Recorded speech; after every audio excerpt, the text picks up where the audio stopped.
I was wondering, how do you feel with the negative energies from other people? I struggle a lot with this lately. It keeps me from staying centered. Thanks. So energies from other people. Difficult subject. I don't know if I've got the momentum to speak too much about the dynamics in life, in flow. It's difficult, I can say, as an empath, to not pick up other people's energies. But as the teaching goes, freedom is in everything. So even in other people's difficult energies.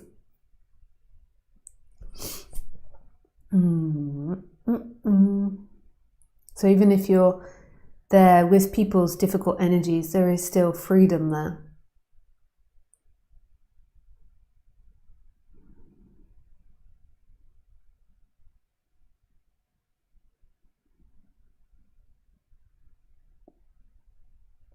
You know, it's such a complex subject because, you know, it might also be going through filters in your body that's afraid of their energies or wanting to protect yourself. So there's also equally your body responding to people's energies as well. It's difficult.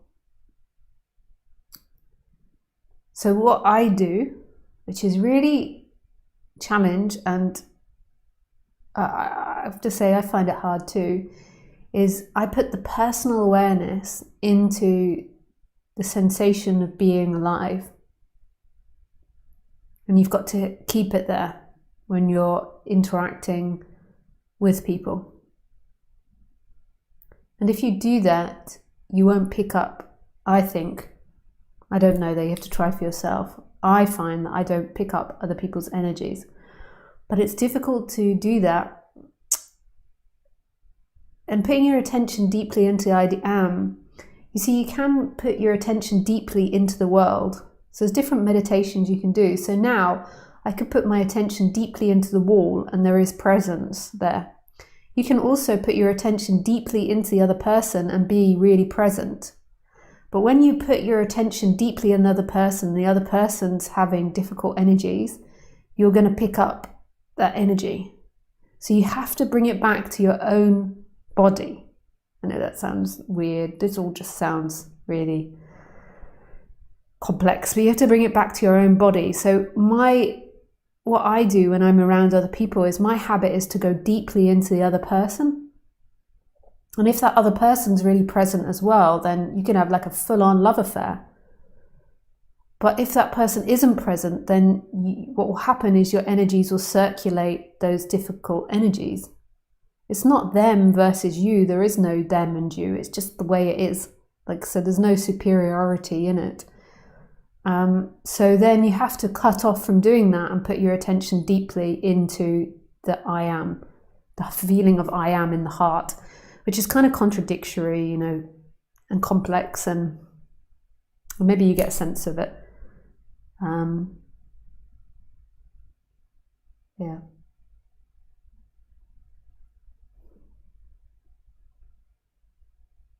But it's hard if you've for your whole life, you know, tended to go outwards. So that's the answer. But in the end, even if you are circulating difficult energies, that's not the end of your freedom. The freedom can be there when you're both circulating difficult energies.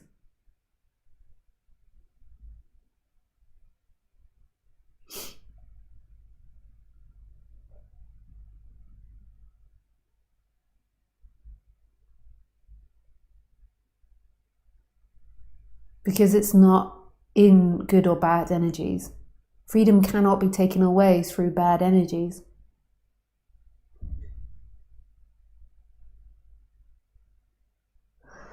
But also, I want to say that I do find this area difficult.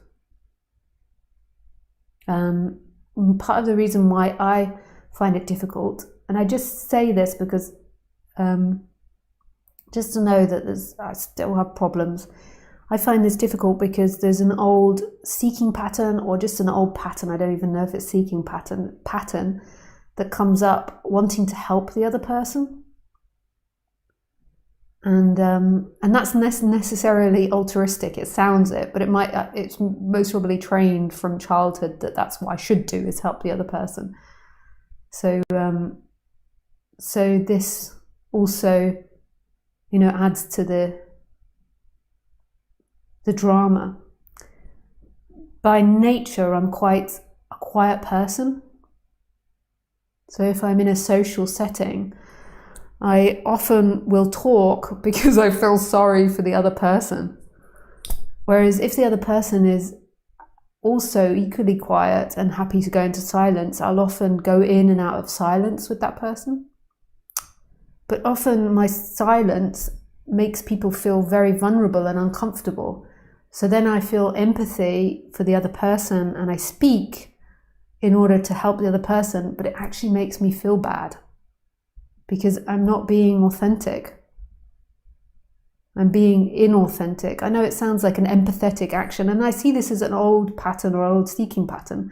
And when I go out and socialize, it's like a challenge that I have to, to be authentically myself, which is quite quiet, and to let the conversation often die.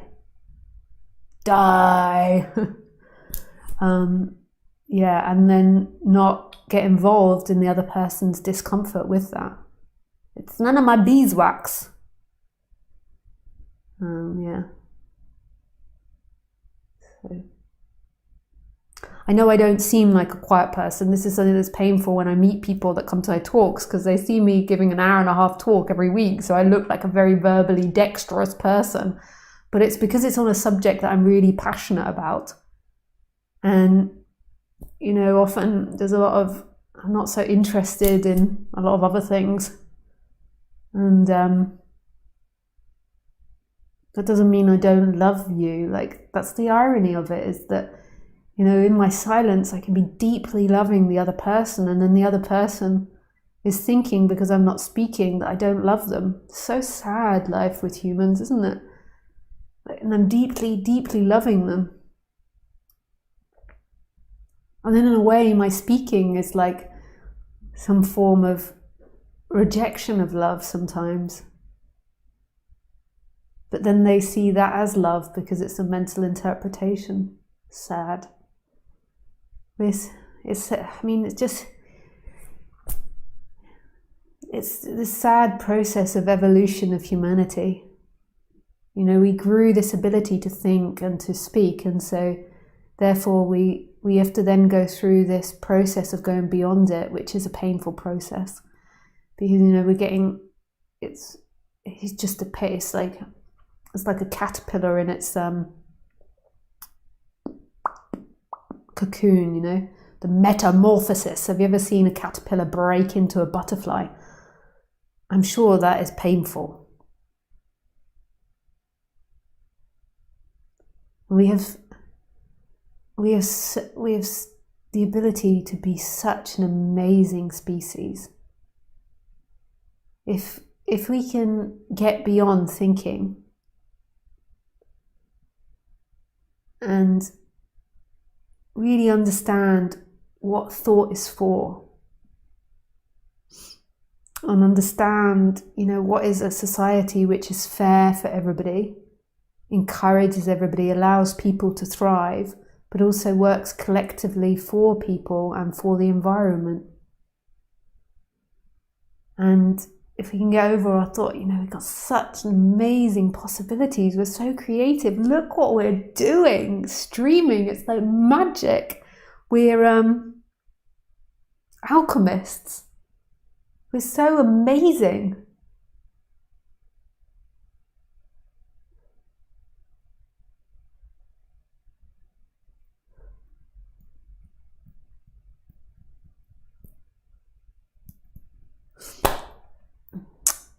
Yeah, okay.